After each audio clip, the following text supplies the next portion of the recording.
Hello, everybody. Welcome to the 43rd live session of Ask Abhijit. Today, we talk about the Aryan Invasion theory. Before we begin, let me see who all is there. I can see Uma Shankar Dikshit, Sumit Tivatia, Liyash, Harsh Dungar Singh Chauhan, Tejas Srivastav, Jay Dikshit, Chandana, Shreyas, Aditya Joshi, Abhay Shah, Ayush, Ananta, Ganesh, Sujoy, Vivek Upadhyay, Harbinger, Priya Samanta, Shubhankari, Anand, Amay, Kshitij, Chandrahas, Kakashi, Ritesh, Suraj, Piyush, Harsh Jain, Aryan Mithal, Anthony, Chiru, Chiching, Harshit, Neha, Ananta, and so many other people. Great to be with you all again. And thank you for your wishes for Happy Teachers' Day. Wish you the same. So let's talk about the Aryan invasion theory.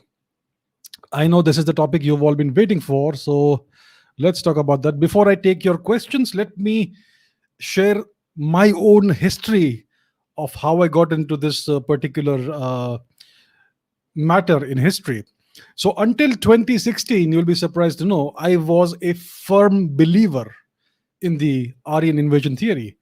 I mean, I have been studying and reading about history my entire life, and every single book I read, every single research paper or article I read, they all supported the Aryan invasion theory, including books and by Indian authors, people like Bal Gangadhar Tilak, Dayanand Sarasvati, and so many others.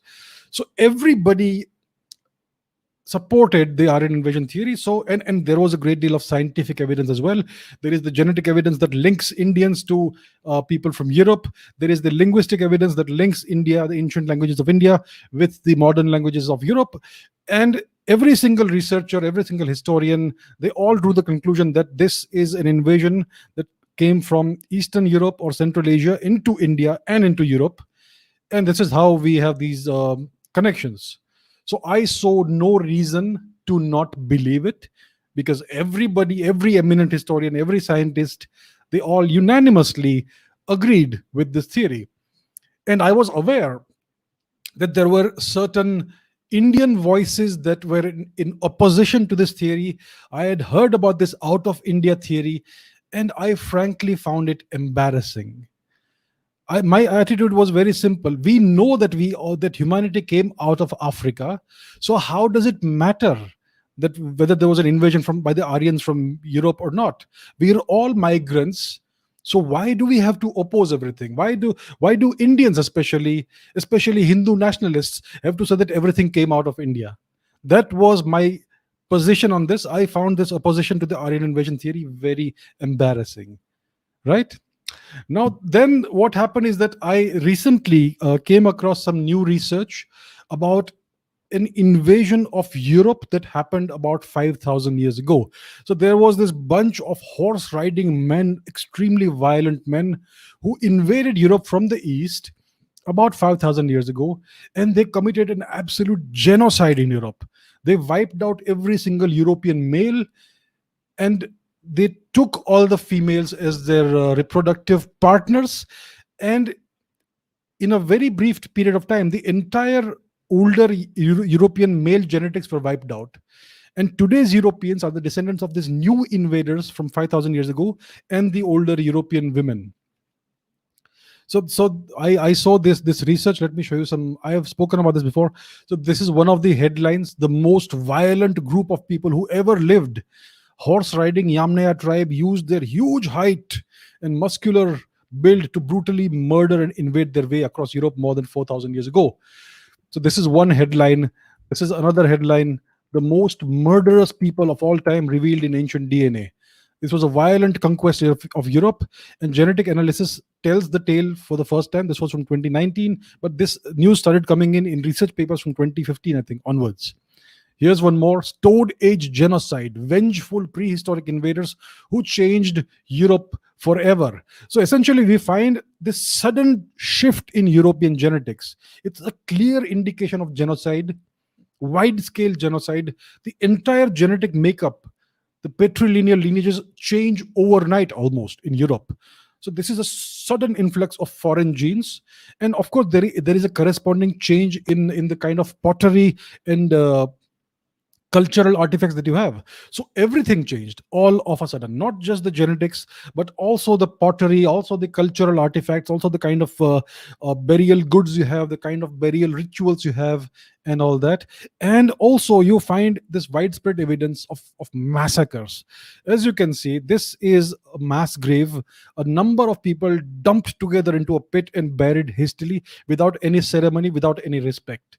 So these are the original Europeans who were massacred in enormous quantities by these new horse riding invaders. Okay, so I found this very interesting that this sort of a thing had happened in Europe, and I also found that these same Yamnaya invaders were supposed to have brought the Aryan genes into India, right? So I found this very curious. I found it very interesting, and therefore I researched it further. I started researching the genetic data that we have. I started researching the other all the other kinds of evidence, and I found something very surprising. Let me share another thing with you. So once I started looking into the genetics, I found very interesting and very surprising things. I found that when the out of Africa migration happened, the first place where humanity settled down was India. And more than 90% of the entire world's non-African males have are descended from an ancient Indian patrilineal genetic lineage, haplogroup F. So more than 90% of all non-African men who are alive in the world today are descended from an ancient Indian genetic lineage, haplogroup F. This is a patrilineal lineage which originated about 65,000 years ago in India. I also discovered after that more than 95% of all non-African women who are alive in the world today are also descended from 2 or 3 Indian genetic lineages, haplogroup M, N, and R, which the oldest of which arose in India between 65 and 75,000 years before today. So this tells us that India was the original foundation zone of the out of Africa movement. It is from India that all other non-African populations were populated. So India is the ancestral region of almost all non-African humans today. I found this very surprising. Then I researched some more ancient genetic papers. I found that there is completely negligible gene flow from outside into India in the past 10-15,000 years. Negligible. When we talk about the Yamnaya invasion of Europe, that's a complete replacement event. The male genetics are wiped out and a new replacement genetics is put in. So that is the Yamnaya invasion of Europe. But in the case of India, there is no such replacement event. The gene flow from outside is completely negligible in the past 10-15,000 years. I also found that many genetic studies have demonstrated that North India, South India have essentially the same genetics, right? You see, the distance between northern India, let's say Kashmir or Afghanistan, and southern India is more than 3,000 kilometers. It's an enormous subcontinent. The distance between Sweden and Greece is less than that. And the people of Sweden look very different from the people of Greece, right? So similarly, in India also, we have this enormous genetic diversity, but all It's a very ancient, some 60, 70,000 year old ancient genetic population. And that's why there is so much diversity in facial features, in height, in skin color, in eye color, hair color, and all that. Right? Then I also found that the Indus Valley civilization is the oldest known civilization of all time, the oldest continuously existing civilization. And its cultural traits are still present in India today. What we call Hinduism was practiced 5 6,000 years ago in the Sapta Sindhu region. There is so much evidence of cultural continuity. So if there was an invasion into India, how come this culture was not destroyed and there was a cultural discontinuity like we find in Europe? And then where is the evidence of the massacres?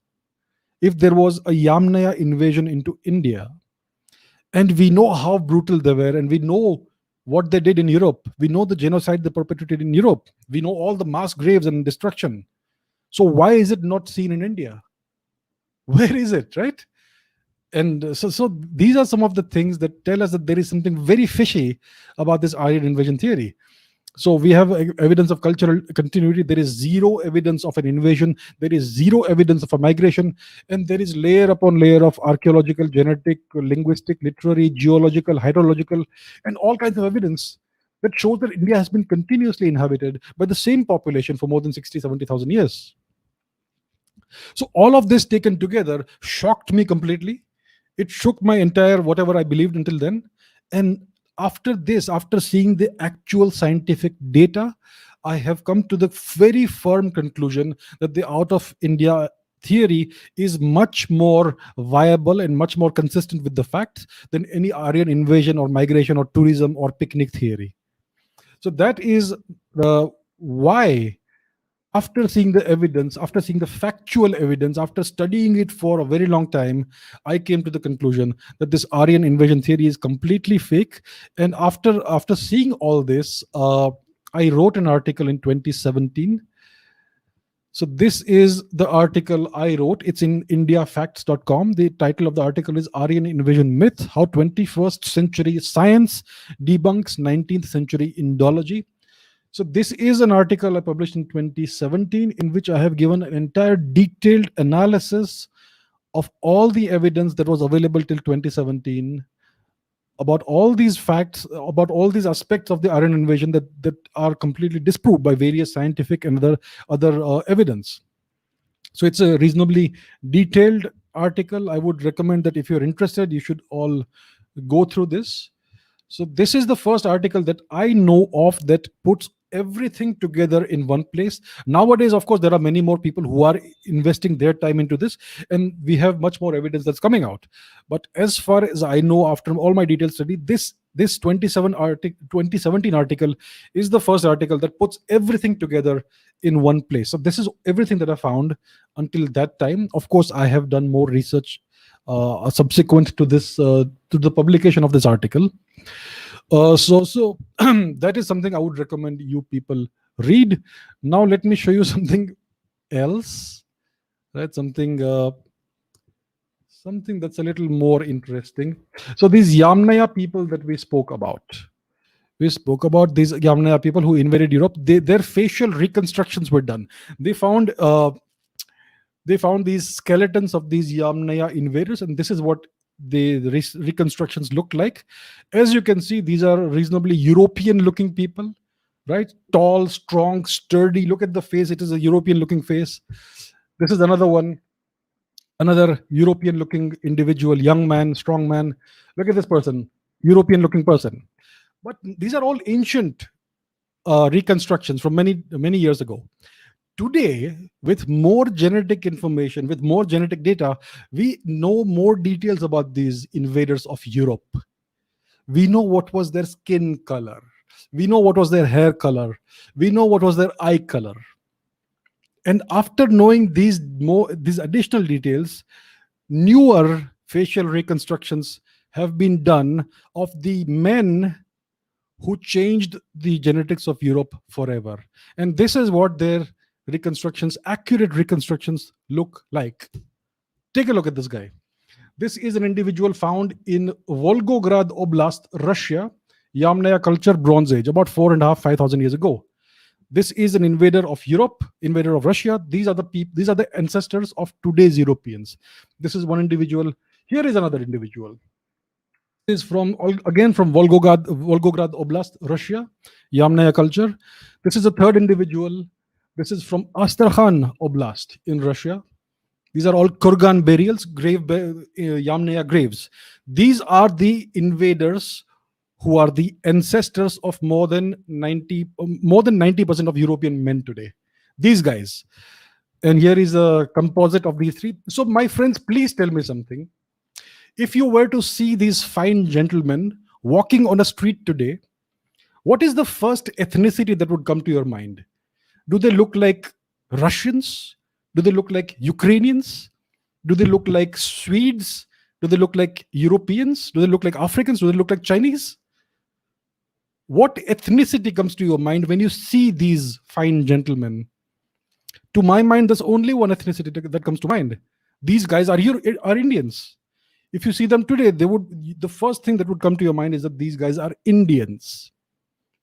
So this is what these invaders of Europe looked like. They invaded Europe from the east 5,000 years ago. It was a violent, barbaric invasion. These were young horse-riding men, average 6 feet height, strong, muscular, and they just rampaged across Europe and changed the entire genetics of Europe. They killed every last European man, and they took the European women as their wives or partners, and today's Europeans are descended from these fine gentlemen. So tell me now, which version of the invasion theory is correct? Right?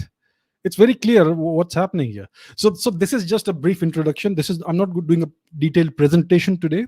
I just wanted to see what questions you had about this Aryan invasion matter, so that I can understand what is your perspective about this. That's why I've invited questions, and I'm going to answer your questions now. In the future, I will do most likely a detailed presentation about this entire thing. So now let's start with the questions. Okay, Anurag Nayak says, what is the Aryan invasion theory and what are the claims of this Aryan migration and tourism, etc. theory? Okay, let me share my screen once again. Where are we? I'm going to share my own article and I'm going to read out from there. Okay, so the Aryan invasion theory has its central thesis. The central claims has three components. The first claim is that India's original inhabitants were dark-skinned Dravidians who built a very peaceful, highly developed urban civilization in western and northern India, present-day Pakistan, Afghanistan, the so-called Harappan or Indus Valley civilization. That's claim number one. Claim number two is that India was invaded and conquered from the west by a nomadic people called the Aryans or Indo-Aryans around 1500 BC. These Indo-Aryans were of European origin. They were white-skinned people, and they spoke Vedic Sanskrit and they practiced Hinduism. So they destroyed the indigenous Dravidian civilization. They subjugated the natives and forced them to migrate to the south of India. That's claim number two. And claim number three is that these Aryan invaders then composed the Vedas and imposed this evil Hinduism and the barbaric caste system upon these poor Dravidians and other indigenous people of India. So that is the core, the central claims of the Aryan invasion or migration theory. That's what it is. But even deeper, this theory actually has a deeper purpose. It claims that Hinduism and Sanskrit are foreign to India. That is the real claim. That Hinduism is foreign to India, Sanskrit is foreign to India. These are the religion and language of invaders. And because this is an invasive foreign thing, it should be wiped out essentially. Okay, so that is the real claim of the Aryan invasion theory. That is the deeper claim and the deeper purpose of the Aryan invasion theory.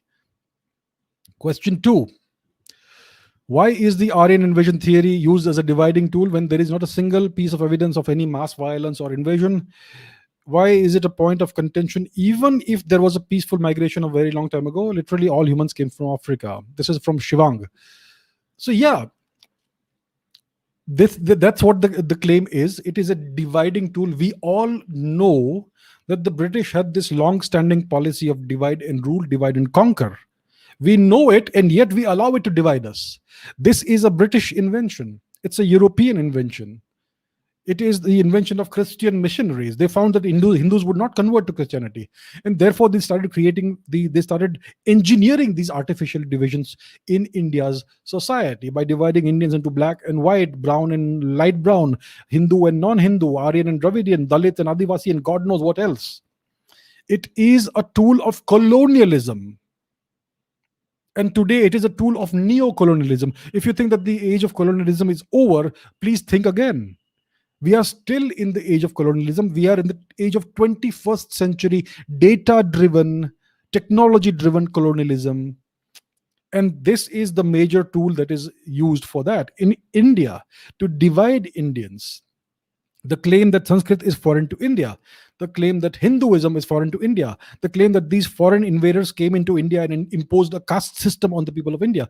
All these claims are fake, but it is very successful. Today, so many Indians believe in this absurd theory. I mean, I've seen all your questions. I know many of you actually believe it, or some of you actually think it may possibly be true. I do not blame you for it. And that is why I'm here.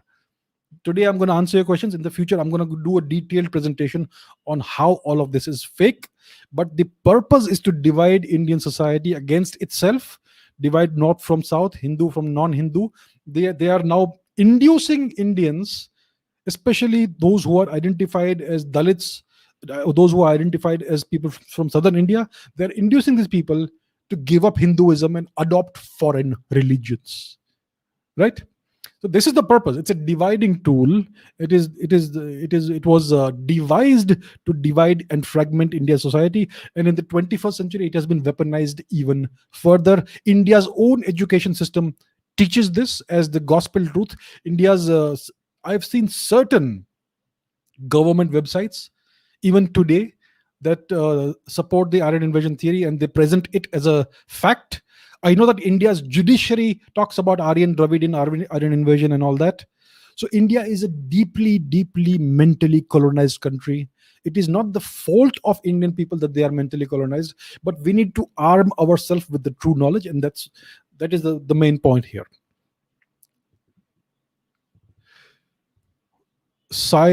Okay, no, I don't know what the name is. Who are these Aryans, and from where did this theory of Aryan invasion come? So there are no Aryans. There are no Dravidians. These are fake categories. There are only Indians. India is the oldest population group in the entire world outside of Africa. Indians, our ancestors, have lived on the subcontinent for around 60 to between 65 and 75,000 years.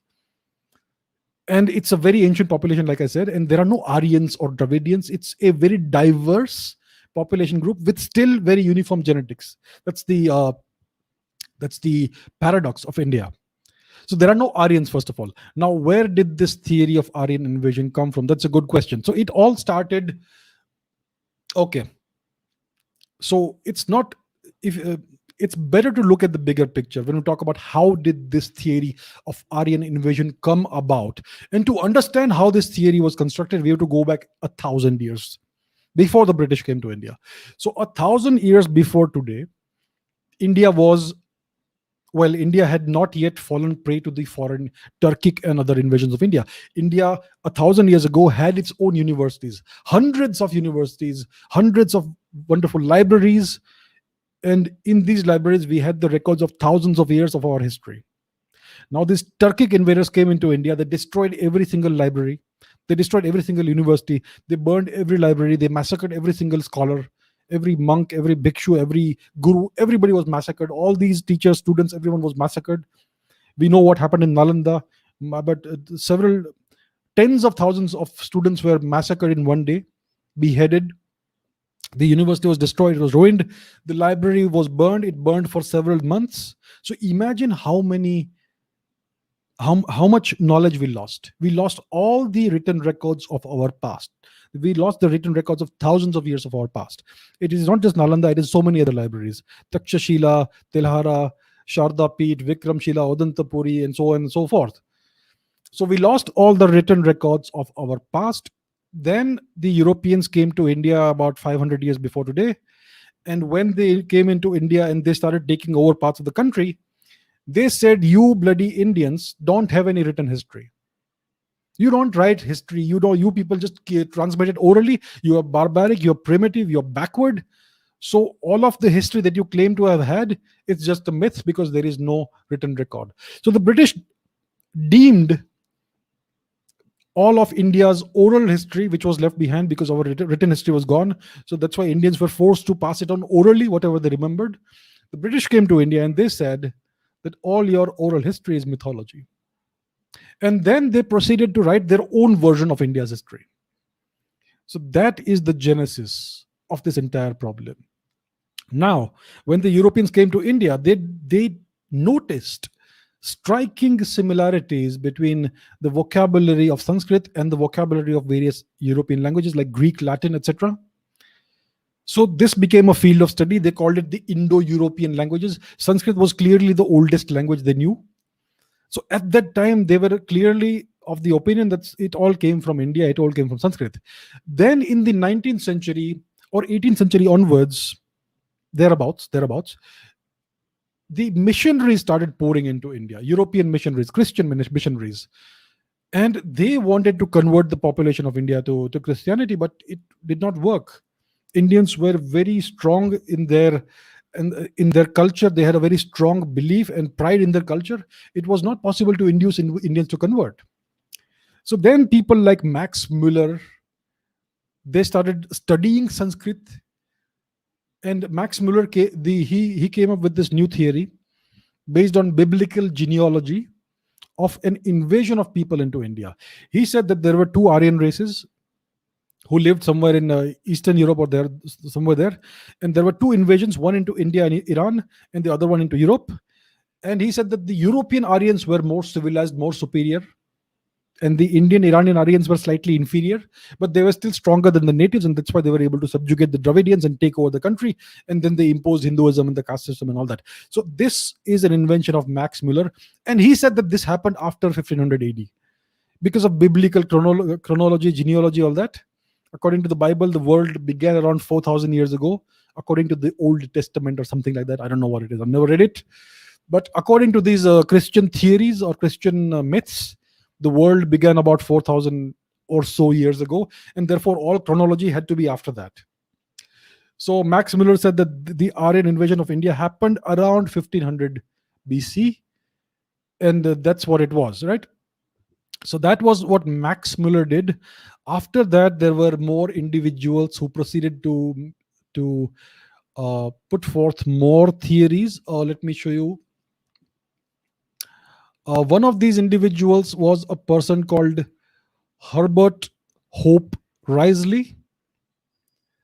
Okay, this guy was an exponent of scientific racism. So he said that based on the size of the nose of Indians and all, there are two races in India. So he essentially sought to take what Max Muller had postulated and give it some scientific basis, scientific racist basis. So he said this guy, Herbert Risley, he said there were two races in India, an Aryan race and a Dravidian race, based on the color of the skin and the shape of the nose and all of that. So he's one of the founders of the Aryan Dravidian myth. The second person who did this, the second individual who did this was a Christian missionary. His name was Bishop Robert Caldwell. He is the person who put forth the myth of the Dravidian language family. He said that Tamil and certain other southern Indian languages are a separate language family, and he gave this language family the Dravidian name. So these are Dravidian languages. He is the originator of this myth of the Dravidian languages. And so he is essentially, he was able to divide India in this manner, and he was able to convert some people to Christianity. He is called a scholar of the Tamil language. The Dravidian political parties owe a lot to this person. As you can see, there is a statue of this individual, Robert Caldwell, in Chennai, Marina Beach, Tamil Nadu. There is a church that this individual built somewhere in the south of India, and so on. So this individual, Robert Caldwell, is the father of the Dravidian movement, the Dravidian separatist movement. Individuals like that person, what's his name, Ramaswamy Periyar, and all these DMK, AIDMK, all these political parties, their entire ideology and the justification for their brand of politics comes from this person. So these political parties are soft separatist political parties. They are Tamil supremacist and Dravidian supremacist political parties. They claim that they have been victimized for several thousand years, the people of South India, and therefore they need to rise up against the Brahminism and Hinduism and Aryanism and all that. So this person, Robert Caldwell, and the other guy, Robert Hope Risley, these are the racist individuals who created these artificial divides in India. That other individual, Robert Risley, actually he went further. He did one of the first censuses in India, and he categorized Indians into four categories, four artificial hard categories. And this is the beginning of the institutionalization of this British created caste system in India. India had a very much older and much more complicated a system called the Varna Jati system. There were so many different occupations, so many jatis, and these were all fluid. You could move from one jati and one Varna into another. But these people, on the basis of all these false theories, created the four divisions in Indian society, which are today set in stone because of the policies of the government of India after independence.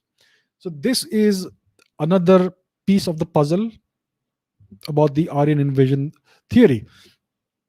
And then all the Indian academics, the Indian education system, they started teaching all this as fact, and so on and so forth. This was continued, and this is essentially, in short, the birth of the Aryan invasion theory. This is how this theory was set in stone. And after independence, India's education system kept on teaching this because the great British masters had given us this great theory.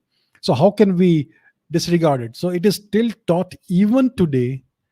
And today we have this new neo-colonization of the 21st century. So you have all these Marxist historians whose objective is to wipe out Hinduism from India. And there are certain other people also, the M4 complex, Mullah, Marxist, missionary, and media.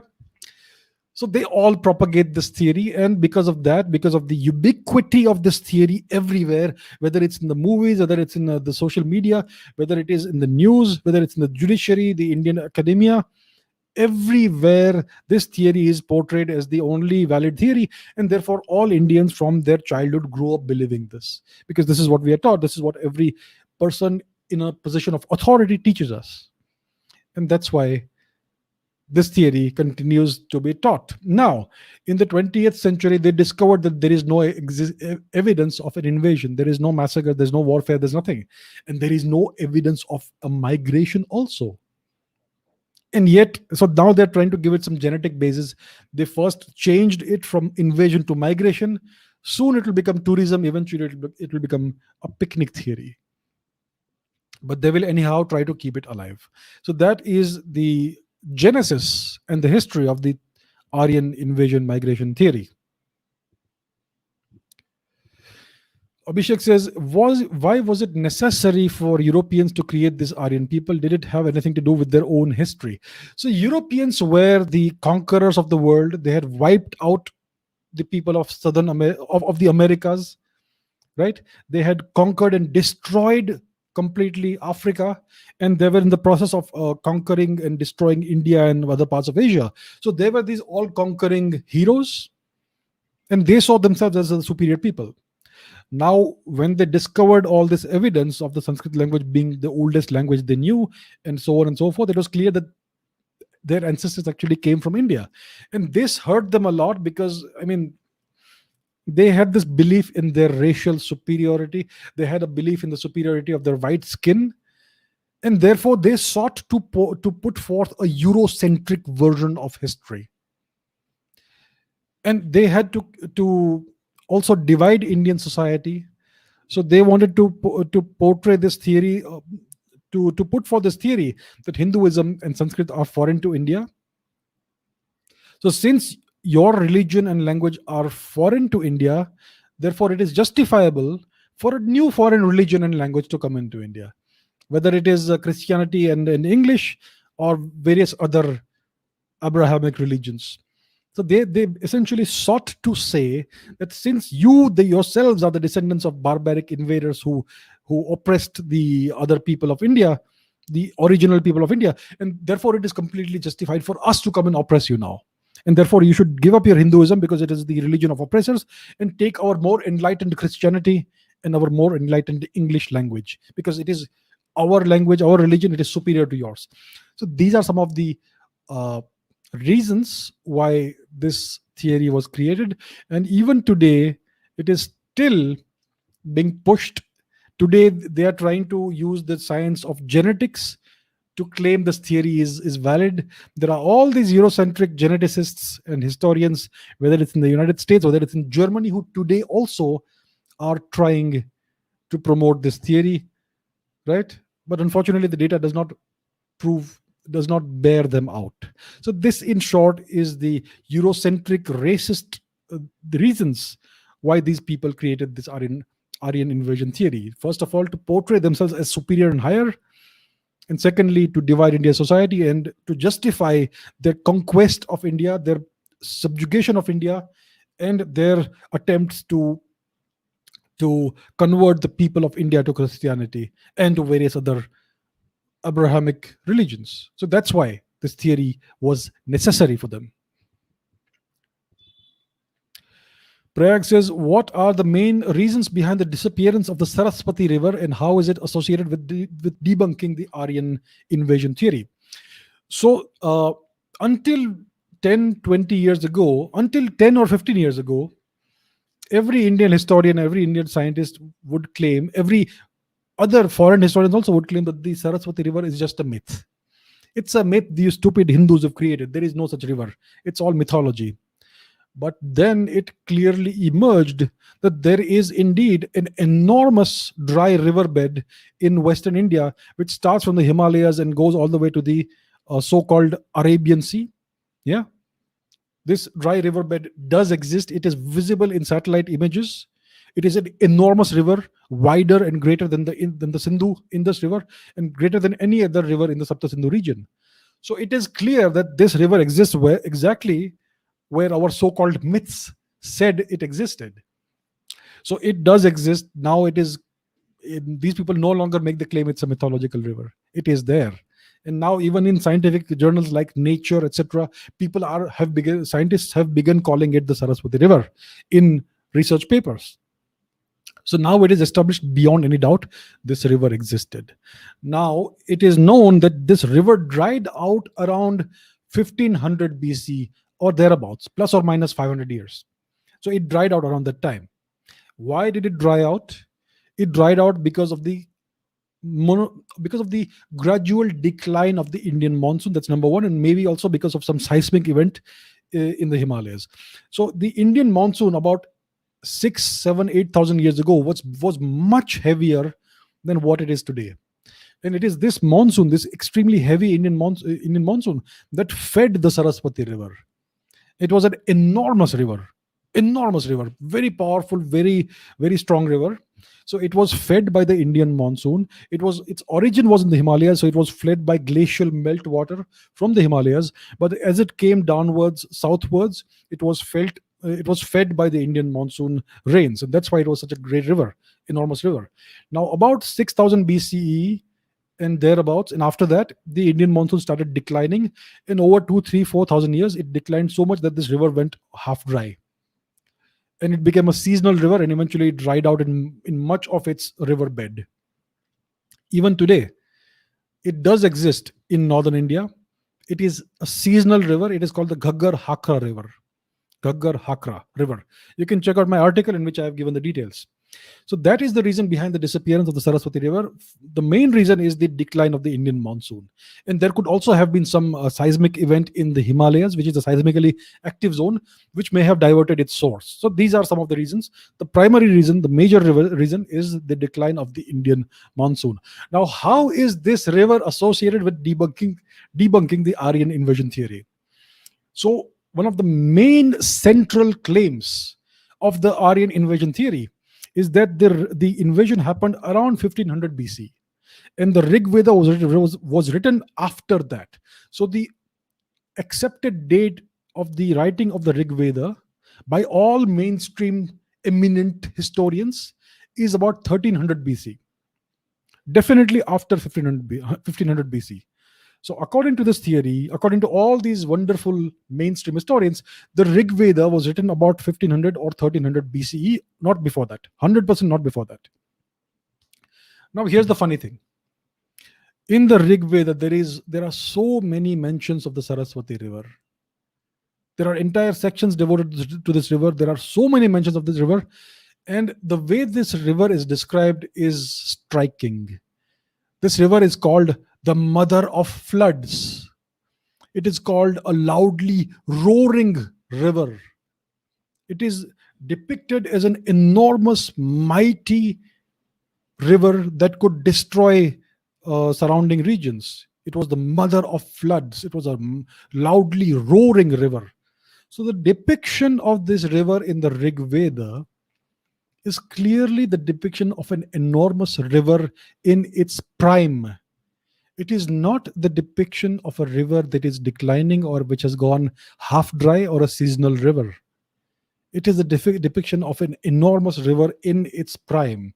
And the last time this river was in its prime was about 6000 BC, 8000 years before today. So, how did this book that was written in 1500 or 1300 BC remember events from 6000 BC?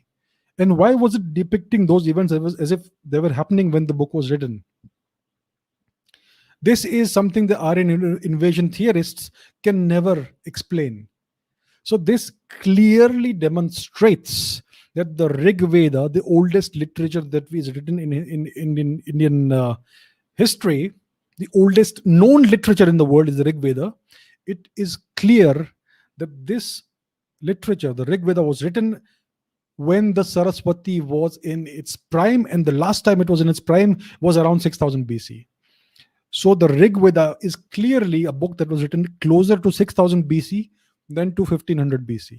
And this completely demolishes the Aryan invasion theory, because this is the central claim, one of the central claims of the Aryan invasion theory.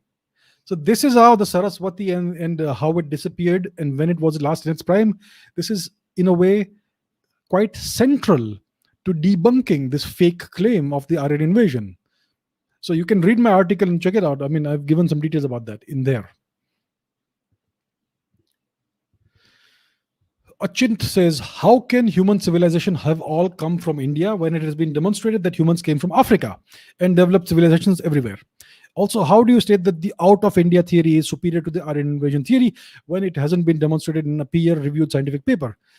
Please let me know. I would love to be proven wrong. So I also had the same questions, right? Like I said, I mean, how does it matter where we came from? After all humans came from Africa. See, the point of the Aryan invasion theory is not to say where we came from. It is to portray Hinduism and Sanskrit as being foreign to India, as the language and this religion of invaders and oppressors. Now, I have already given you so much evidence that demonstrates that this theory is completely fake. Right? And I have never made the claim that all human civilization came from India. It is clear from all the best evidence that we have today, the best scientific data that we have today, it demonstrates that there was an out of Africa migration about 75,000 years before today. And the best evidence that we have also demonstrates that the first founders zone outside of Africa was India. So I have never made the claim that human civilization came from India. Right? And why is the out of India theory superior to the Aryan invasion theory? It hasn't been demonstrated in a peer-reviewed scientific paper. So there is no single scientific paper that talks about the Aryan invasion theory or the out of India theory. There are all these scientific papers are individual data points. It's only when we take all of these data points together that we form a big picture which completely disproves the Aryan invasion theory. But if you want to see one image that that demonstrates that the out of India theory is correct, then let me show you that one image. This is the image of the invaders who are the ancestors of more than 90% of Europe's men who are alive today. What do these individuals, what do these fine gentlemen look like? Do they look like Europeans? QED. I rest my case. Okay, next question. Okay, two questions in one. Excuse me. Harsh says, even we all Indians are the same. Then why do we have such different, diverse facial characteristics? The other question is that if we are all the same people in India, how did racial facial differences arise between North and South and the Northeast? See, India is not a small geographical region. It is an enormous subcontinent. The distance between Kashmir and the tip of southern India is greater than the distance between Sweden and Greece. It's an enormous geographical region. India is the original foundation zone of the out of India migration. It is the oldest known population that we know of who have been living in one region continuously.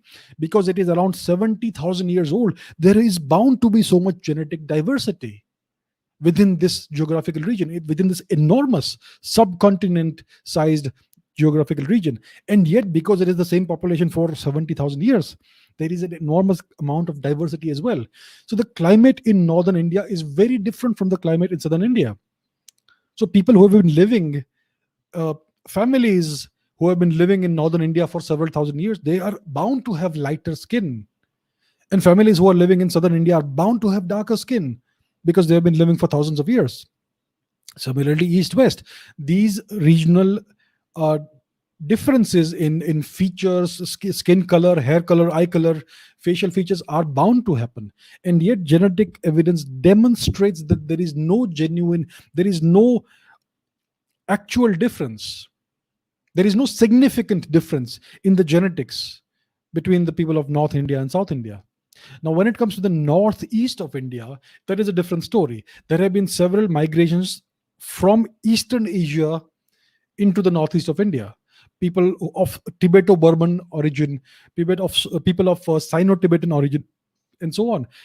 Migrations from the Yunnan region of Eastern Asia, migrations from Burma and the Thai territories, Thailand, etc., of Southeastern Asia. So these are genetically slightly different populations, but those are also descendants of the original ancestral founder zone, which was in India. But because they've been away for so many thousands of years, their morphological characteristics changed somewhat, and that's why you see these different features in the northeast of India. But even if you look at the genetic lineages in northeast of India, you do find the Indian origin R1A1A even in Manipur and other places, right? So it's a very complex scenario. The northeast is a special case because there have been so many migrations into the northeast from Eastern Asia. That's why they look different. But still, there is a significant ancestral Indian genetic component even in northeast of India. So that is the reason why there are so many facial and skin color and hair color and eye color differences all over India, because it is a very, very, very large geographical region. It looks small on the map. We are used to it. But if you compare it with Europe, you will see the enormity of the Indian geography.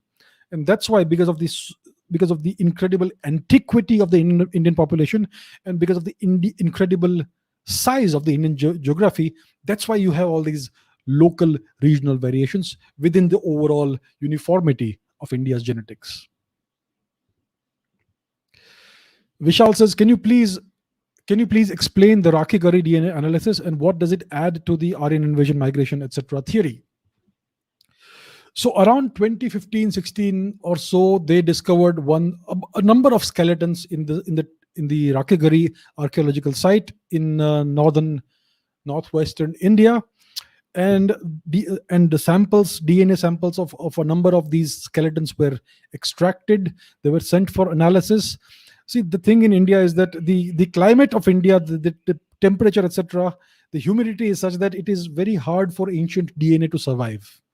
And that's why we have not been able to find a great deal of ancient Indian DNA in India. But nevertheless, they were able to extract DNA from one single skeleton out of all these. This DNA was sequenced, analyzed, etc. And Because of that, we have now the first evidence of one individual, of the DNA of one ancient Indian individual who happened to be a female. So she is one of our ancient ancestors, right? So what does the DNA tell us? It tells you that there is no steppe component in this person. Steppe means the Eurasian steppe between Central Asia and Eastern Europe and all that. So there is no Yamnaya kind of ancestry in this individual. It is a pure Indian ancestry, no steppe component. The second thing they were able to find is that this individual, this female, she had a component of ancestry that is closely related to the ancestors of the Iranian people. So one of the beliefs is that the Iranians came westwards and invaded India, and that's why there is this common DNA between India and Iran. I'm not sure if you know, but India and Iran are essentially the same population. So it's the same ancient population. The closest ethnic relatives of the Iranians are Indians. They're not the Arabs. So India and Iran is essentially the descendants of the same ancient population. So the belief was that it was these Iranians who invaded India, and that's why we have this commonality of ancestry, commonality of genetics. But from the Rakhigarhi skeleton, it was found that she had a component of ancestry that was ancestral to the Iranian populations. So the Rakhigarhi skeleton is about 5,000 years old, and the ancestry which was shared with the Iranians is about 10,000 years old. So it shows that the Iranians essentially are descendants of ancient Indians and not vice versa. The other thing that was found from the Rakhigarhi analysis is that there are a number of other ancient individuals who have been found in Iran, in Turkmenistan, ancient skeletons whose DNA has been analyzed. It was found that this Rakhigarhi individual is genetically very close to those individuals who are found in Iran and in Turkmenistan. They are called Indus periphery individuals, and this is evidence of an out of India migration, out of the Indus Valley region, migration into Iran and Turkmenistan. So again, this supports the out of India theory. And there are many other data points that I don't remember exactly in detail, but you can check out the article, check out the research paper, and you can see all the details. So essentially what it tells you is that there was no Aryan invasion into India, but there is significant evidence of out of India migrations from just the analysis of one single individual. Now we have to be very clear about this. We only have DNA from one individual. It does not represent an entire population. At its peak, the Sapta Sindhu region, the Indus Valley Harappan region, had a population of over 5 million individuals, which was the largest population in the whole of the ancient world. 5 million, it's an enormous population for that time. So one individual is not representative of a large population like 5 million. What we need to find more ancient samples of DNA, at least 10, 20, 30, maybe 100, 200. Then we will be able to actually confidently make a claim as to what sort of genetic makeup was there in ancient India in that time period. But from the one sample that we have at our disposal, it is already showing us that there is evidence of out of India migration, and there is no evidence of any invasion of migration into India from this one limited sample. So I need to make it very clear that we need more samples. One sample, it does not tell us the whole story, but from the limited data that we have, it's clear there was out of India migrations. Okay, Nagendra says, what do you make of the book by Tony Joseph? There seems to be a lot of effort by some people to make the Aryan invasion a final conclusion. Yes, so that I don't like to talk about individuals. I like to talk about facts and ideas and on theories and all that.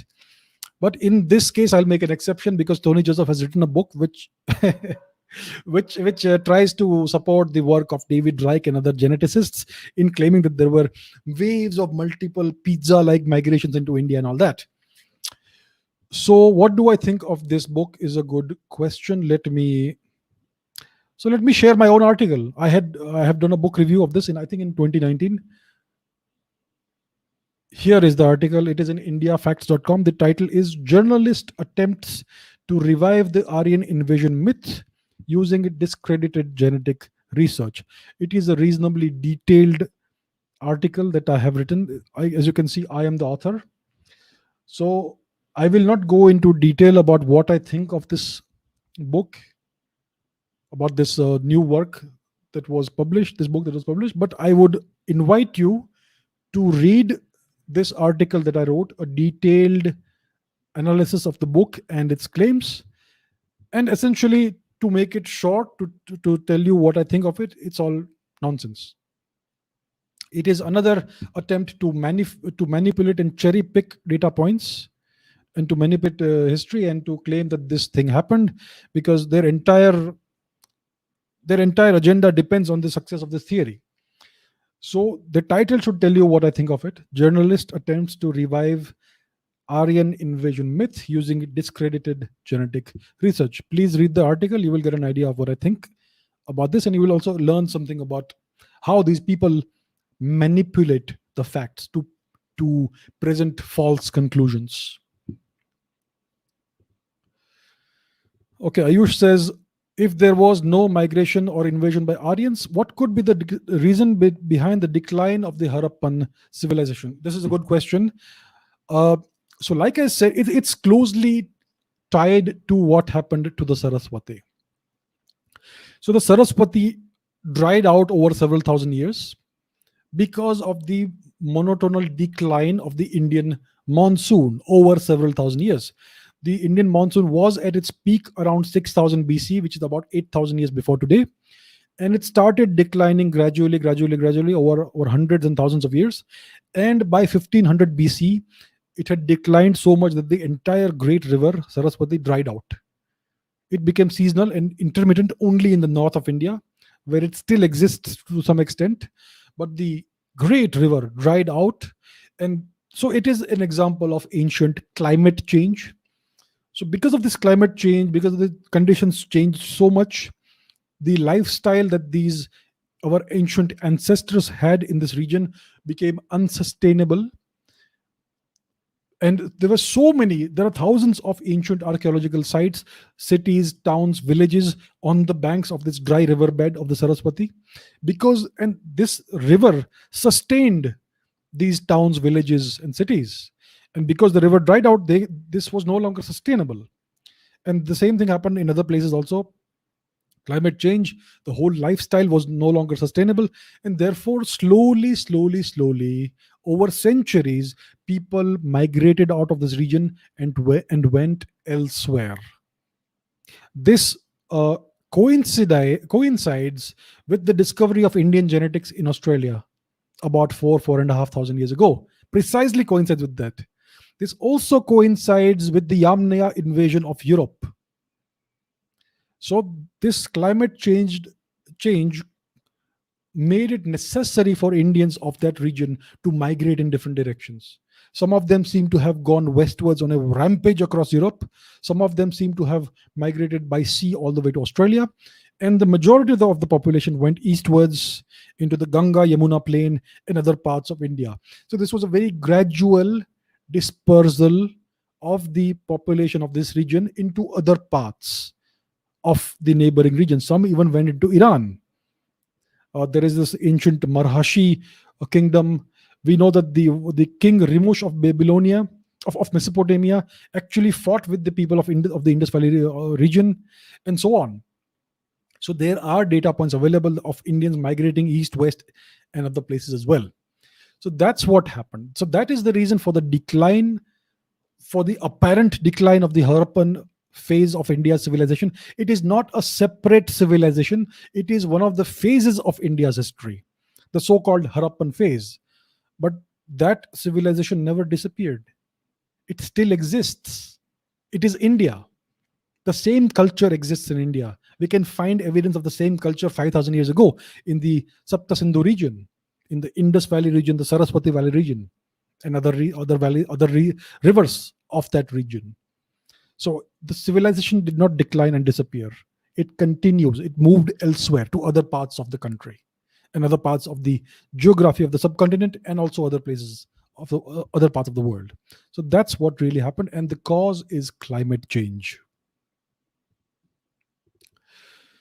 Rishi says, why was the Indus Valley civilization language different from Sanskrit? And Brijan says, what is the language of the Sarasvati Valley civilization? Many people are claiming that they spoke the Dravidian language, then Aryans came and destroyed everything and all that. Is it true? So recently, people have brought to my notice that there is some new research paper that has come out in which the claim is made that the people of the Saraswati Sindhu region, Indus Valley, Harappan region spoke a Dravidian language.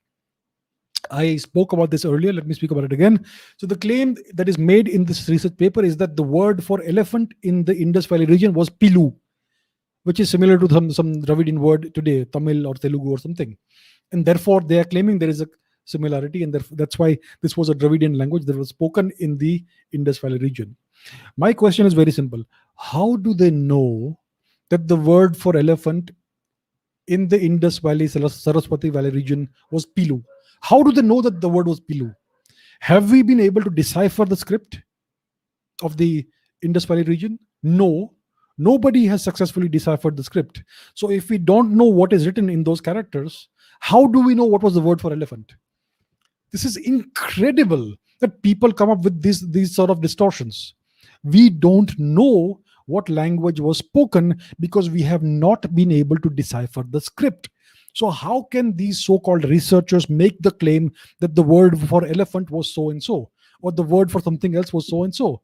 There is no logical, factual basis for any such claims. These people are charlatans. But this becomes big news. All the media reports this, and now people start believing that yeah, it was all Dravidian spoken in that region. What utter nonsense! Absolute nonsense. We don't know what language was spoken in that region. There is no evidence for Dravidian being spoken.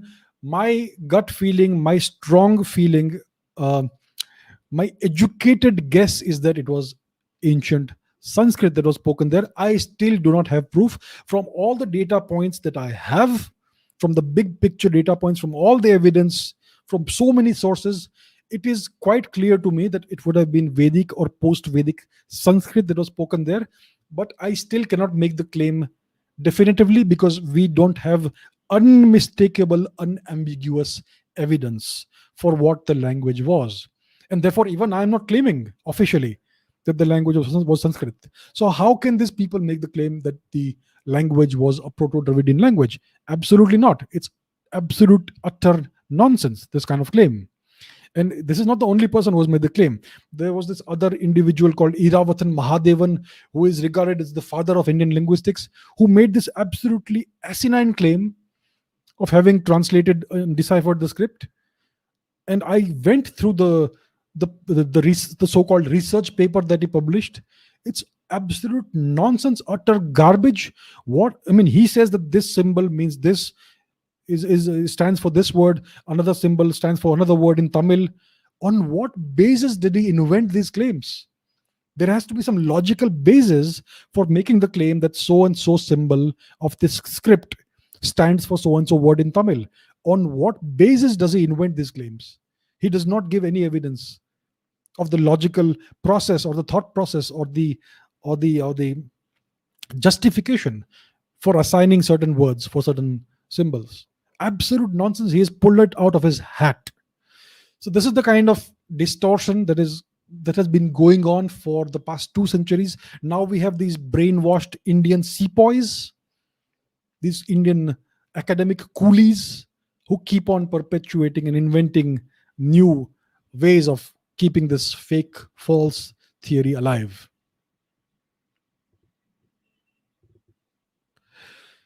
Yatindra says, why hasn't the Indus Valley civilization language been deciphered? Isn't it Vedic Sanskrit? Vedic Sanskrit is more than 10,000 BC old, etc. Why do we see some other language in the inscriptions? Were these people not the descendants of the Vedic people? Okay, what language do we see in the inscriptions? Which other language do we see in the inscriptions? We don't know, right? We don't know what the inscriptions say because we haven't been able to decipher the script. So we cannot make the claim that there is some other language in the inscriptions. Please understand that. That's point number 1. Secondly, you are saying that that Vedic Sanskrit is more than 10,000 BC or 10,000, 12,000 years old. How did you come to this conclusion? The oldest unambiguous evidence that we have of Sanskrit is actually from Anatolia, the Mitanni kingdom.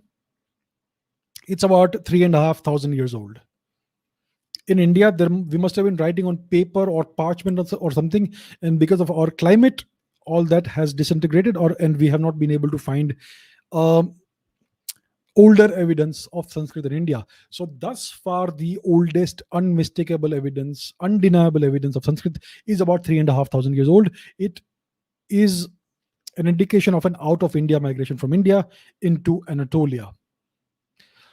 So we cannot make the claim as of today that Vedic Sanskrit is more than 10,000 or 12,000 years old, because we do not possess sufficiently strong evidence for that. I am quite sure that pre-Vedic Sanskrit or Proto-Sanskrit must have been 7, 8, 9, maybe 10,000 years old.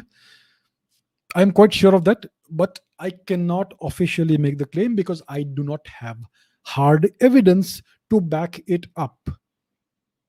So as of today, I will not make the claim that Vedic Sanskrit is 10,000 or 12,000 years old, right? Now, the other question is, why hasn't the Indus Valley civilization language been deciphered thus far? The answer is very simple: because nobody has tried hard enough.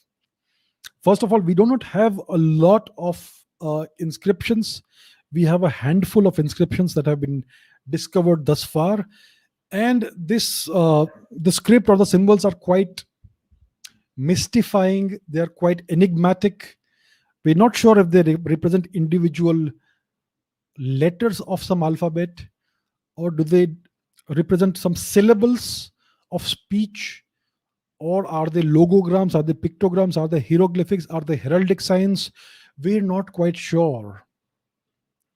And because we have so few of these inscriptions at hand, that's why it poses an even bigger challenge in deciphering this. We don't have any other Rosetta Stone kind of discovery which would put two different languages and scripts together of the same inscription, right? So we don't have these things. That's why that is one of the reasons. And secondly, because people have been trying to decipher this haphazardly, not working together. There is no funding being given to such an effort. Typically, when you're trying to decipher a script, you need a team of researchers from different disciplines coming together and working on it. Linguists, computer scientists, and other people, historians, all working together. That's what you would want. And for that to happen, you need a certain amount of funding and a long-term period of funding, maybe 5 years or 10 years. So that can only be done when a government or any other entity like that will get a bunch of people together, set up an institute, and fund all of that. And that's not happened ever in India, because the Indian government doesn't care. And that's why we have not been able to decipher this. What needs to happen, in my opinion, is we need to bring computer science into this. We need to digitize every single inscription that we have. We need to analyze it using machine learning algorithms and all that. And maybe that could be used to try and figure out what it is. What sort of language does it match best? So these are some of the things that can be done, but thus far nobody has done it. Because I know that the same approach has been used to automatically translate Egyptian hieroglyphics, machine learning algorithms. So why don't we apply this to the script of the Sipta Sindhu, to the Sarasvati Sindhu region? We should do it, but thus far nobody has taken the initiative. Nick Kumar says, what's the meaning of Caucasoid, Australoid, Negroid, Mongoloid, etc.? Why is it said that some Indians are Caucasoid, some are Australoid? So this is ancient, obsolete race science. This is all obsolete theories. Okay, this is what Herbert Hope Risley and Thomas Caldwell, those people would have believed in. This is racist science, race science. They created these artificial divisions among humans. Caucasoid means people who look like Europeans. Australoids are people who look like the people of Australia, the Aboriginal people of Australia. Negroids are the people of Africa. Mongoloids are the people of Eastern Asia, etc. They created these rough artificial divisions, and they tried to force fit that into everything they saw. This is completely obsolete, it's completely unscientific. And yet, in India, people even today believe in this. That tells you how obsolete our education system is, and how little we actually know about what really is happening in research, in historical research in the 21st century. So Caucasoid means people who look like Europeans, Australoid, like I said, all that. And according to these 19th century colonial historians, they classified the people of North India as Caucasoid and the people of southern India as Australoids. And that is the Aryan Dravidian divide. So that is what these people did, and until recently, or maybe even today, this may be still being taught in India's education system, which is a shame. So that essentially is what all these false categories mean. Tanveer says, what is the origin or backstory of the Dravidian languages? What was the language family's relationship with the Indic languages and Sanskrit, and also the relation between its speakers? And Rohan says, what is the reason behind two language groups in India, that is Sanskrit based on and Dravidian? So once again, these are categories that have been created by foreigners. These are completely arbitrary categories they created. That fellow Bishop Caldwell studied one southern Indian language, Tamil, and on the basis of his understanding of one language, he created an entire language family, and he placed every single southern Indian language into that family. And that is what we have been taught as the gospel truth. So Indians just can't think beyond these binaries, beyond these categories. Now, what is the origin of these Indian languages? I think there could be, what needs to happen is that Indian linguists need to take an ab initio look at the Indian languages in a scientific manner, not influenced by all these colonial ideas. And we need to formulate new categories and new relationships based on science and logic, not based on colonial understanding and racist understanding. That's what needs to happen. As of today, there is no real research being done in linguistics in India. Linguistics is a very unscientific field anywhere in the world today. So that's what needs to happen. We are not sure what are the origins of the Indian languages. As I demonstrated, India's population is at least 70,000 years old. In one single geography, the Indian subcontinent, it's the oldest known population group in the world, and there is very little genetic input from outside. No significant genetic input from outside for at least the last 10, 15,000 years. I think it's very clear to me that India's languages are very, very old, maybe 20, 30, 50,000 years, possibly. And it could have happened that when the out of Africa migration took place, there were people in that small group who spoke multiple languages, multiple ancient languages from 75, 80,000 years ago. And these people all migrated to India, and that was the original founder zone. And these ancient, very ancient languages they spoke became the seeds of the languages that you have today in the world, including in India. And it's clear that Tamil is very different from Sanskrit to some extent. It also has a lot of Sanskrit words in it, and so on. So it's a very ancient and complicated matter. We need to try and trace back the roots of India's numerous languages. Now, people in Tamil Nadu say that the Tamil is the oldest language in India, etc. Actually, there seems to be evidence that Telugu is even older than Tamil. So we need to stop making this a competition. I have the strong feeling that whether it is the Sanskrit language and its derived and its descendant languages, whether it is the various Southern Indian, Eastern Indian languages, they could actually originate from an out of Africa migration that happened 75, 80,000 years ago. So we need to find ways of tracing that back. And that needs dedicated long-term scientific study and an ab initio linguistic look into India's languages. It needs to be driven by Indian researchers, young researchers, not old people. Old people have old ideas. Get rid of them. Get rid of these old ideas, not the people. So these old ideas are all colonial ideas. We need to take a fresh look at this.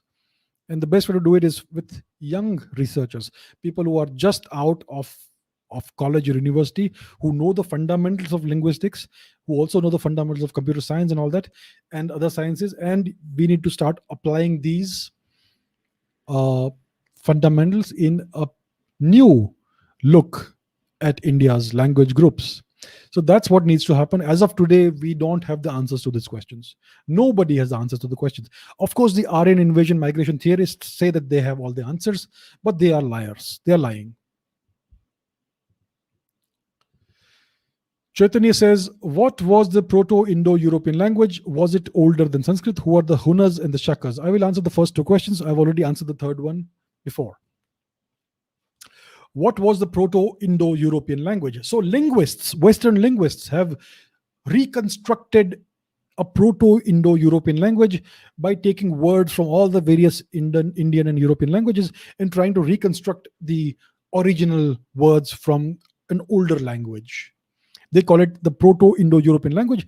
They say that originally there was only one ancient language and one group of individuals, and their descendants went to different parts of the world in the Aryan invasion, and these different population groups eventually developed their own daughter languages of the Proto-European language.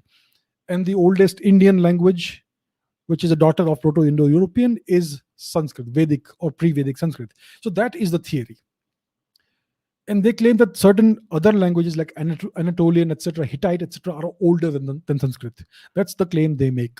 These are all false claims. There is no real evidence for that, but they still persist in making these claims. What do I think was the Proto-Indo-European language? I think it was Proto-Sanskrit.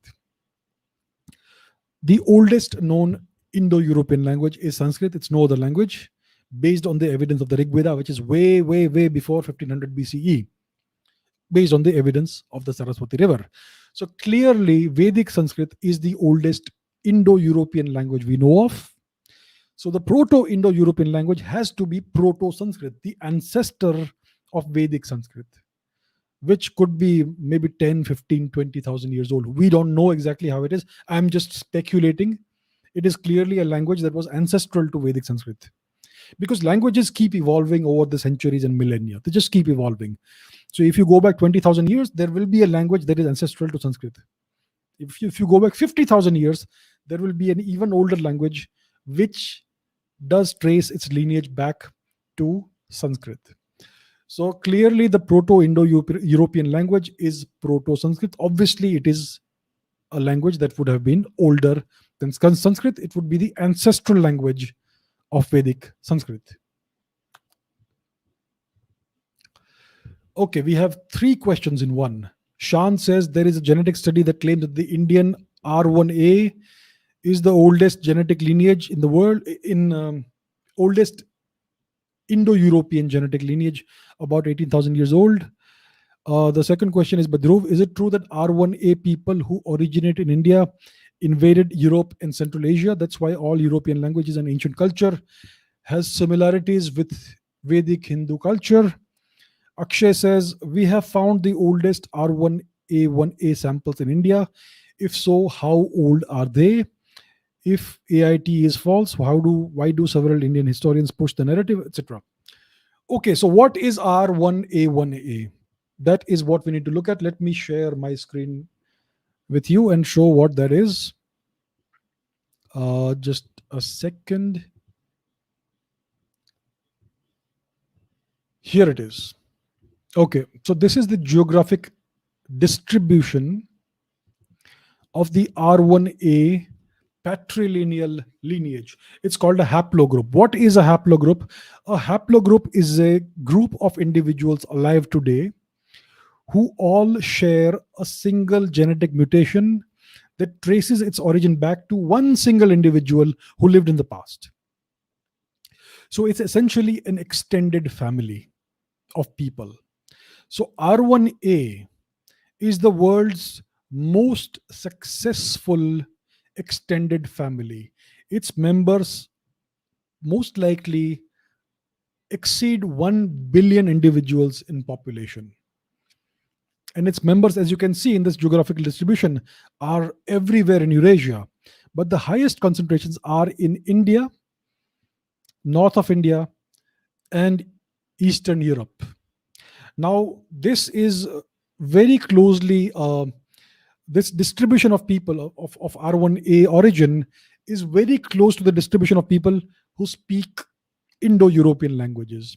So it has been hypothesized that the spread of this genetic lineage coincides with the spread of the Indo-European languages. And that's why some people call it the Aryan gene. Now, the proponents of the Aryan invasion theory claim that this gene, this genetic mutation originated from Central Asia or Eastern Europe. But there is unmistakable evidence that the highest diversity within this genetic lineage occurs in India. And it is one of the laws of genetics that the geographical region where you have the highest diversity of a haplogroup has to be the original place where the haplogroup originated.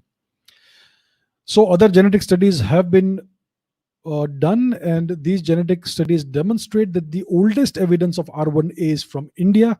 It's about 18,000 to 22,000 years old, which tells you that all these individuals who live all across Europe and Asia, more than 1 billion people today, they are all descended from one single male who lived somewhere in India about 18,000 years ago. That is the story. So that is the answer to this question. It's an ancient Indian genetic lineage. No matter what these people claim, it's going to be debunked. Research is being done as we speak on Indian genetics, and soon the research papers will be out, and they will demonstrate that this genetic lineage originated in India, and it is the Indian lineage that spread all across the world. So yes, so these people eventually invaded Europe and Central Asia, and that's why that is possibly why Indian and European languages are so similar, and the culture also was once very similar. There is another genetic lineage called R1B, which is also very closely related to R1A. R1 and R1A originated in India. So this other genetic lineage is called R1B, like I said. It is the genetic lineage of the YAMNAYA invaders of Europe. As you can see, there's very little of that in India, but it's there everywhere in Europe. So it looks like it is a population that went out of India completely and conquered this entire region. So very interesting genetics, but we need more research. But it's clear that R1A is very much an Indian origin genetic lineage, which kind of debunks the genetic components of the Aryan invasion theory. Blesson says, you have mentioned we don't have enough archaeological evidence of our past. Then how can we find any significant cultural shifts? How can we confidently say that the Aryans haven't invaded us? So whatever claims we make have to be on the basis of whatever evidence is available. We may not have sufficient evidence, but the evidence that we have points in a certain direction, and we need to take that as the only facts we have and the only data points we have. See, the theory of general relativity thus far has been proven. It doesn't mean tomorrow it may not be proven. Some other theory may come up, which is better than that. As far as we know, we humans originate on planet Earth. Tomorrow we may find some evidence that our ancestors may have come from Mars or elsewhere. But until we find such evidence, we cannot speculate and say that we are not from Earth. The evidence we have points to the fact that we are all from Earth, and so on and so forth. So we can only make our claims based on the evidence that is available to us. Tomorrow, if some new evidence comes, then we can change our perspective and we can change our opinions. Our opinions have to match the existing facts and the existing data. And so on the basis of all the existing data, it is very clear that there was no Aryan invasion or migration into India. Tomorrow, if some other evidence comes out, then I will change my opinion if it shows that there was an invasion into India. I will definitely change my opinion. I used to believe in the Aryan invasion theory because that's what all the books said, all the writers, all the historians, all the scientists said. But when I examined the hard data points, I found it was all a lie. That's why I have changed my opinion. My opinion is not linked to my emotions and my beliefs. It is all based on hard evidence. So tomorrow, if new evidence comes out, then I will say, okay, there was an invasion of India. So what? But based on all the evidence today, it is clear that there was no invasion into India. The invasions and migrations went out of India.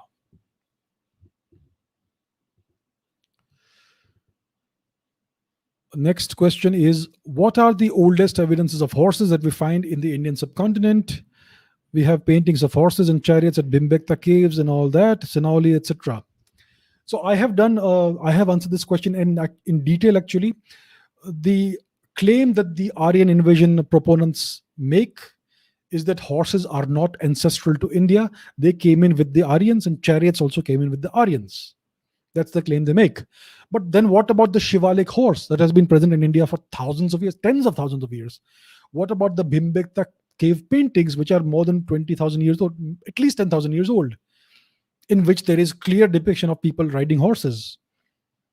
What about the horse pottery, horse figurines, clay figurines that have been found in the Indus Sarasvati Valley? What about the horse bones that were found in the Indus Sarasvati Valley region? So there are too many data points that completely debunk this claim that horses came into India with the Aryan invaders. Horses have been in India for tens of thousands of years. There is unmistakable, undeniable evidence of that. So this is a completely false claim they make. And now we have discovered evidence of a chariot in Sanauli, and now these people are claiming it's not a chariot, it's a bullock cart. You know what? They're going to keep on trying to push back. But as we discover more evidence, all of these claims are going to evaporate into thin air. That's all it is. Tooney says, why are the Baltic and Slavic languages similar to Sanskrit?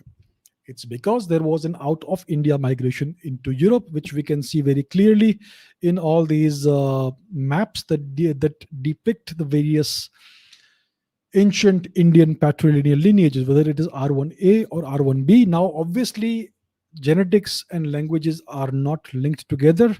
Today, I am speaking English. It doesn't mean my genetics have changed and they have become genetics of the British Islands. But there seems to be a close correlation between the spread of the R1A and R1B haplogroups and the spread of the Indo-European languages. There is clearly some kind of linkage there. So there were out of India migrations. We know that this happened in the Mitanni region, kingdom of Anatolia, and other places as well. And that's why these languages that were exported out of India are still, their descendants are there today in Europe, whether it is the Lithuanian language, Latvian language, and the other Baltic languages. They are in fact quite similar to Sanskrit. And even the Baltic culture is quite similar to ancient Indian Vedic culture. For example, they still consider the horse twins, the Ashwins, as a symbol of good luck, as an auspicious symbol. They call it the Ashwins in the Lithuanian language, I think. And that is clearly a Vedic divinity. So you see lots of such evidences of the ancient connection between India and various parts of Europe. And obviously, the Indian Vedic culture is the oldest and Sanskrit is oldest, and therefore the migration must have been from India into Europe and other parts of the world. And there are so many data points that corroborate this.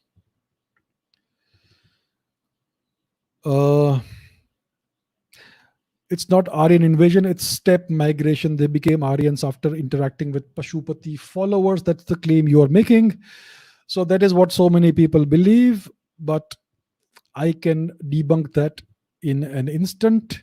Your steppe migrants that you are referring to, this is what they looked, my dear friend.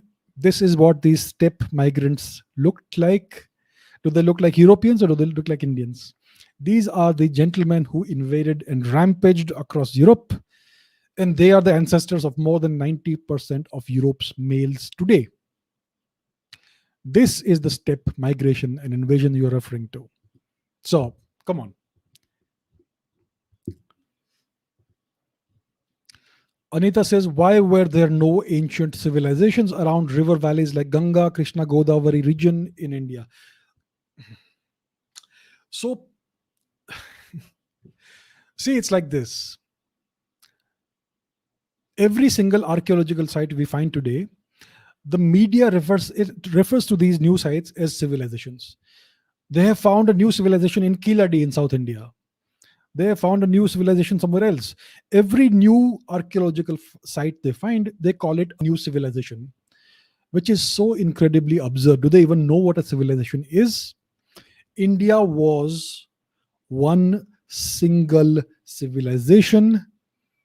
The Indus Valley civilization was not the Indus Valley civilization, it was the Indian civilization.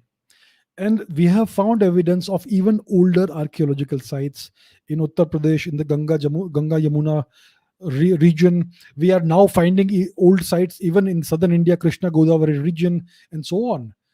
The reason we have not found so many archaeological sites is because we have not done any archaeology. In the past 70 years after independence, the only focus of India's historians and archaeologists in the ASI has been on the Mughals and the British, on restoring Mughal monuments and preserving Mughal monuments and researching the Mughals and the British. There was no focus on ancient India.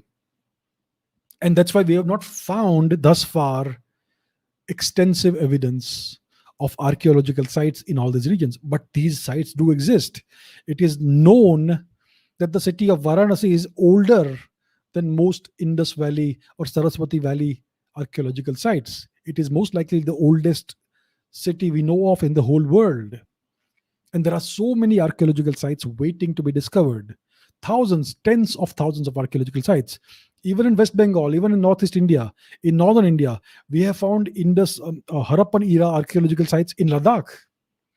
We have found such sites in Afghanistan. And similarly, in southern India also, once we start looking, we will find more sites.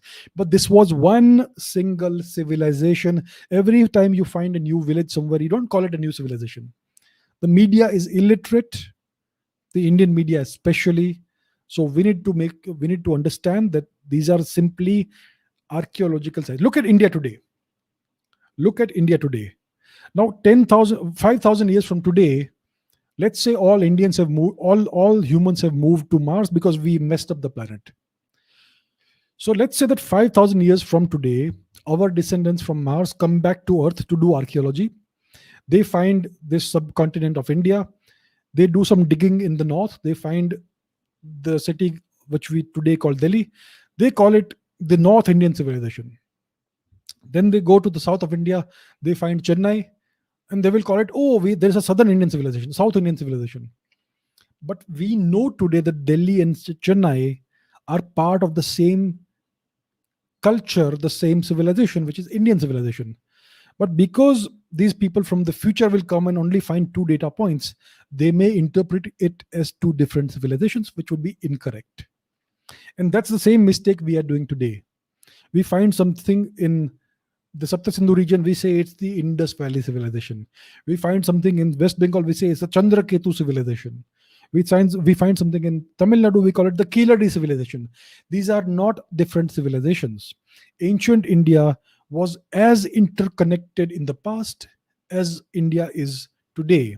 And the more archaeology we do, the more evidence we are going to find about this. So these are not separate civilizations, it's the same civilization. And the reason why we have not found so much evidence is because we have not done any archaeology. Our historians and archaeologists have been sleeping thus far. But now some work is being done, and I'm glad to see that. Parth has a number of questions. Okay, so let me take question number 2. It is said that some 70,000 years ago, a volcano erupted near Indonesia. Its ash covered the whole of India, and all the natives of this area died, and people started migrating from Africa to here. So this volcanic eruption is called the Toba supervolcano eruption. It happened about 75,000 years before today in Indonesia. It was an enormous volcanic explosion, a super volcano explosion. You are right, it's ash and pumice covered an enormous geographical region, including much of the Indian subcontinent.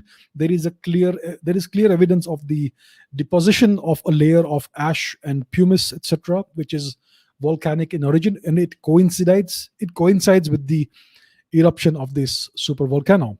Now, what's curious is that the stone tools found in India before and after this event are identical. And therefore, it's been proven that the people who lived in India during this supervolcano eruption survived this event. So it's not some new migration that happened into India after the demise of the original people of India. They somehow managed to survive this event. And the stone tools we find, the techniques used in the stone tools, are the same before and after the eruption. So that's the thing. The people of India, the ancient people of India, our ancient ancestors, survived that disastrous event. And they were most likely the descendants of the out of Africa migration that populated the known world that we know today. Ashutosh says some people say that the Adivasi group is the native of India. Is Adi means beginning and Vasi means person, and so on. Yeah, good question.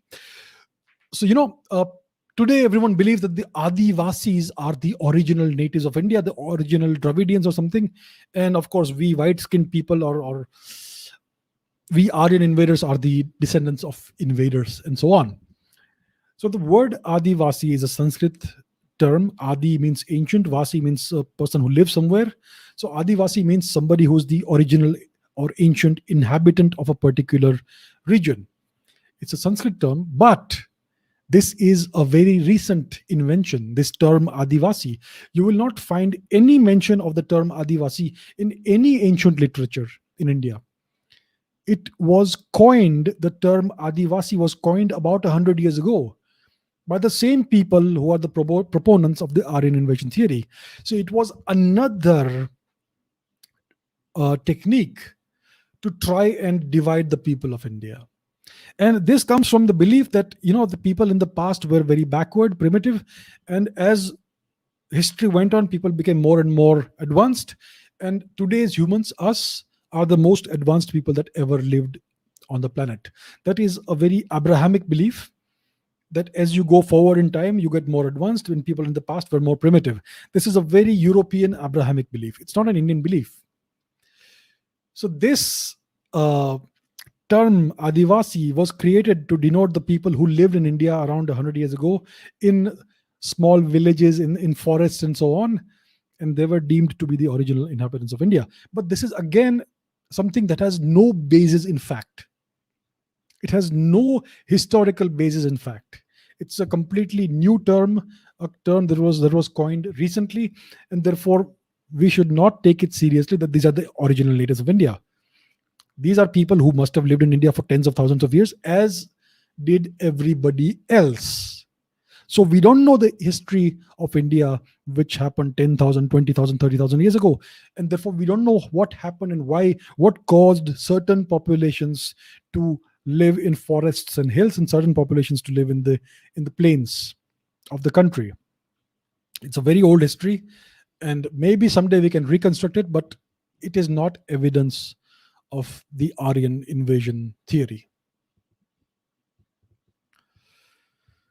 Harshit says a lot of people from South India, especially Tamil people, believe strongly in the Aryan invasion theory and use it as a proof of Tamil being older than Sanskrit and so on.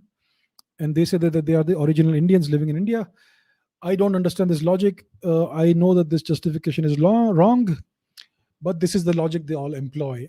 I know today the people of Tamil Nadu, I know many of you are watching this. I love you all. I have absolutely nothing against anybody, against the people of South India, North India, Tamils, Dravidians, so-called Dravidians, Kannadas. We are all the same people. But the people of Tamil Nadu are especially brainwashed. I know that. I have seen it myself. They all believe that they are the victims of a 5,000-year-old conspiracy, the Aryan invasion, and now they need to rise up against the Aryans and the Hindus and the North Indians. And this is essentially separatism. This is a separatist um, sentiment. And this is all fomented by the political parties, especially in Tamil Nadu, who are extraordinarily Hindu phobic and who are essentially separatists. Many of them are soft separatists, many of them are hard separatists. They make these claims. They Some of them express the desire to create a separate Dravidian country out of India and so on, and all that, and all of this owes its genesis to that individual Bishop Caldwell, who created this fake theory of the Dravidian language family and the Aryan invasion. People like Max Muller, people like Herbert Hope Risley, and people like Bishop Caldwell, who have created these theories. And all these Dravidian political parties, the DMKs, AIDMKs, they owe everything to people like Bishop Caldwell. And that is why they build statues of that individual in southern India. And they use this theory to justify their politics. In politics, you need victimhood. You need to create divisions. Only then can you create a sense of insecurity, of oppression, and only then can you say that we are the only people who can uplift you and bring you out of this oppression. That is the standard formula in politics, and that's what the Dravidian parties have been employing for several decades. And the consequence of that is that it has imbued this sentiment has been infused throughout southern India, especially in Tamil Nadu. Hinduism is being wiped out of Tamil Nadu. Kanyakumari is full of churches, the place where Lord Rama, from where he went to Sri Lanka and all. So this is something that has been brainwashed into the minds of the people of southern India. And well, what can I say about it? It's unfortunate, and this situation will be rectified only when we teach the right things in the Indian education system. I am not talking about distorting history. I am talking about decontaminating and decolonizing history. Once people learn the truth, then these political parties will lose their relevance. They will be exposed as liars. People, and so that's what needs to happen. It's very unfortunate that this sentiment has gained so much currency, especially in Tamil Nadu. I know I'm going to get comments from people from Tamil Nadu calling me all kinds of things, which is fine. It's not your fault you believe all this. What we are taught during our childhood, during our formative years, is something that remains close to our heart forever almost. So that's how it is. And people don't like to think too much. Once somebody tells you something, once somebody teaches you something, you want to cherish it for the rest of your life, and you will not want to give that up. So that's how it is. So what needs to happen is we need to ensure that the newer generations are taught clean, decontaminated history, not colonial history. And then this problem may eventually, gradually be solved. Because India is one culture, one civilization, one people. The people of Tamil Nadu and the people of northern, eastern, western India, we are all the same people. We have the same ancestry. So that's what we need to realize. Latya says, when was the term Aryan first used? Is it true that the King Kanishka the Great called himself Aryan? So the word Arya means noble in Sanskrit. It is not an ethnic or racial term. It is something that depends on your behavior and your conduct in life. So a person who is civilized, refined, and essentially somebody who is a gentleman. The closest term in English is gentleman. So a person of good conduct and good culture was called Arya.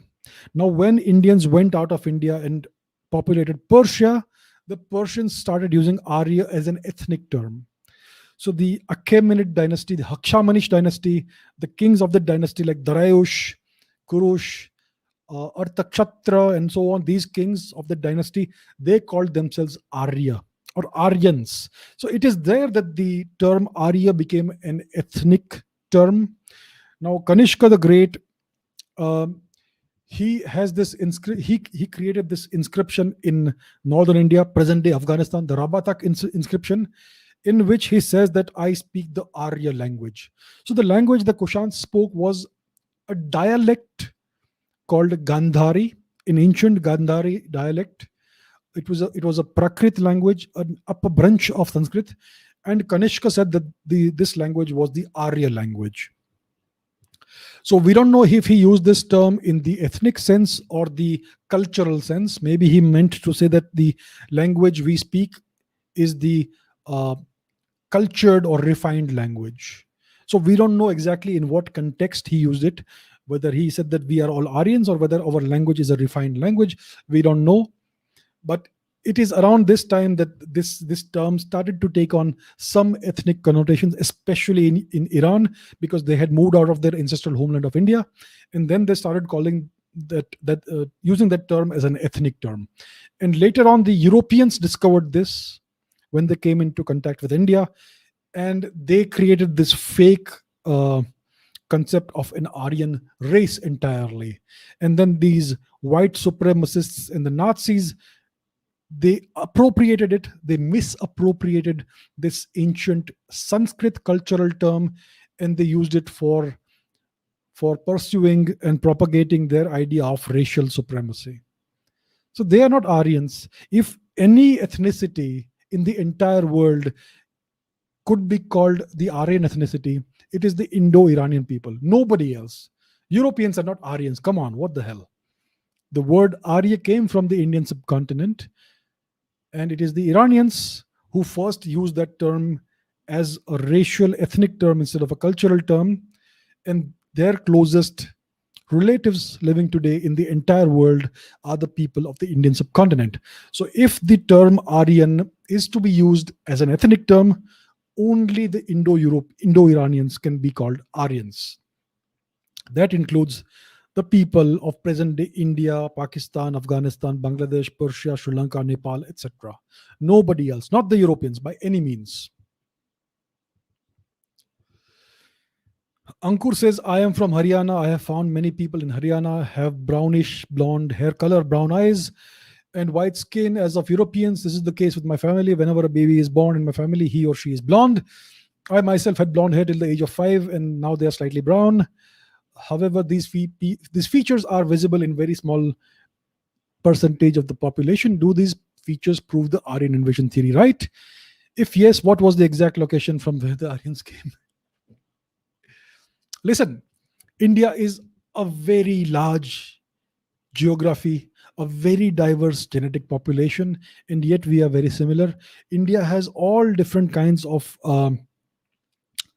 looks. There are so many recessive genes that we find. So there are many people across India who have blondish hair. If you go to Gujarat, Saurashtra, there are many people who have green eyes, blonde hair. What's that politician? Shashi Tharoor from Kerala. He has blue or green eyes, doesn't he? And so on. I have brown eyes, like you say. When I was a kid, my hair it looked blonde in the sunlight. As people grow older, their hair becomes darker anywhere in the world, including in Europe. And so these genes that express lighter skin or brown eyes or green eyes or blue eyes or gray eyes or blonde hair, red hair, they do exist in India, but these are called recessive genes. It's only when a specific combination of both parents comes together that you get certain recessive genes that become dominant, and they express themselves in eye color, skin color, all that. So the overall genetics of India is like darker skin somewhat, dark hair, and brown eyes or black eyes. But you do get the other variations in India. And let me show you something very interesting. Where are we? Okay, let me share my screen and show something very interesting with you. All right, here it is. So recently, in the past few years, in the past decade, we have discovered that the genetic mutation that is responsible for light skin in Europeans it originates from a single 10,000-year-old ancestor who most likely lived in India. Okay, this is one example of that. Here is another such article. Let me show you that. Researchers traced Irish fair skin back to India and the Middle East. And here is one of the genetics research papers that talks about that. One second. Let me share that. Here it is. The light skin allele of this in South Asians and Europeans shares identity by descent. So what I mean to say is that uh, even the genetic mutations responsible for light skin and blonde hair, blue eyes, etc., they come from India. They originate from India. We don't realize this. So it proves actually the out of India theory, right? Not the Aryan invasion into India theory, right? That is the long and the short of it, my friends. Okay. Sanskriti says that they made this theory without any proof, the Aryan invasion theory, and now we have to spend our time and energy to debunk it. Don't you think we get caught in a loop and where they keep inventing theories out of a hat, and we have to refute these theories again and again. The only reason why I spend my energy and my hours and my all this time trying to debunk this theory with all the evidence, I don't care what the Europeans and the Westerners think. I have to do it because the Indians believe in this theory. And it creates this inferiority complex in India. Indians believe that their ancestors were white-skinned people. So many Indians think that Hinduism is an evil culture evil religion that came from outside India. And Sanskrit is the language of oppressors and invaders. And all the evils in India today are present in India because of this evil Hinduism and evil Sanskrit and the evil Brahminical people who are Aryan invaders. It creates this deep sense of being ashamed of who you are. It creates this deep inferiority complex. It causes Indians to regard white skin as superior and brown skin as inferior. This is why I have spent so much time in putting all this evidence together to refute this theory. I don't care what the people outside India think. It is because Indians believe in this. That is why we have to do it. And that's so unfortunate. So as the years go by, as the next couple of decades go by, this theory is going to be completely buried with all the scientific evidence that is coming out. Unlike linguistics, which can be manipulated, which can be politicized, science is much more harder to politicize. Even now, they are trying to cherry pick genetic data and all that, but how much longer can they do that?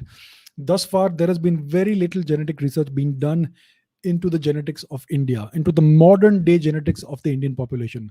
Once a wide scale research project is done on the genetics of the modern Indian population, everything will be clear. So once that is done, things will be very clear and this entire theory will be put to rest.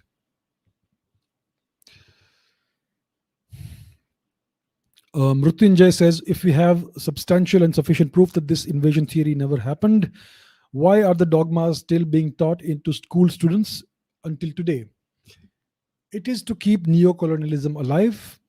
India's academicians have an agenda to dismantle Hinduism and Sanskrit and the Indian culture and replace it with various forms of colonial culture and religion. The entire Indian academic sphere has been taken over by Marxists. And Marxists are proxies for various colonial forces. This was done during the rule of the Congress Party, and this is a very deeply entrenched ecosystem in India. These Marxist academicians have a stranglehold on the entire academic system today. So whether it is history, whether it is sociology, anthropology, or any other field of the humanities, they decide what is taught. And unfortunately, the government of India is doing nothing to change this. And that is why these false and completely unscientific colonial theories from the 19th century are still being taught. That is the reason. Okay, guys, this brings me to an end of all these questions. It's been almost 2 hours, and therefore I will not take any live questions today, but we will continue this in the future. So thank you very much for all your questions. I will do a presentation, a detailed presentation in the future, in which I will put out all the details that debunk this theory. But for now, for today, thank you very much, and I wish you a good night and a good day. I will see you very soon. Take care. Bye.